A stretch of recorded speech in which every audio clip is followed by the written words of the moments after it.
திமுக ஒரு பலம் வாய்ந்த கட்சி. அது தன்னுடைய அரசியல் நிலைப்பாட்டில் உறுதியாக இருக்கிறது. கூட்டணி கட்சிகளோடு தோழமையாக இருக்கிறது. அரசியலிலே பெரும்பாலும் எதிரிகள் இருக்கக்கூடாது என்று நினைப்பார்கள். ஆனால் மு.க. ஸ்டாலினை பொறுத்த அளவில் எதிர்கட்சி ஒன்று இருக்க வேண்டும், அதில் எடப்பாடி பழனிசாமி ஒருவர் இருக்க வேண்டும் என்று தீர்க்கமாக இருக்கிறார். வேறு யாரும் தேவையில்லை.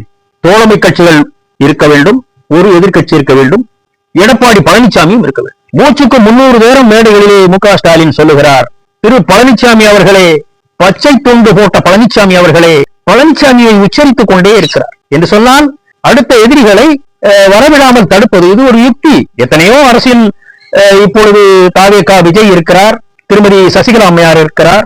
இவர்களுடைய பெயரை ஒரு நாளும் அவர் உச்சரித்ததில்லை. எடப்பாடி பழனிசாமியை தான் தன்னுடைய அரசியல் நிலைப்பாட்டில் எதிரியாக கருதுகிறார். அவரை இன்னும் சொல்ல போனால் எதிர்கட்சியை வளர்த்து கொண்டு வருகிறார். ஆக திமுகவிற்கு எடப்பாடி பழனிசாமியால் லாபம் இருப்பதனால் தான் மு.க. ஸ்டாலின் அவர்கள் அடிக்கடி எடப்பாடி பழனிசாமி பெயரை உச்சரித்துக் கொண்டு வருகிறார்.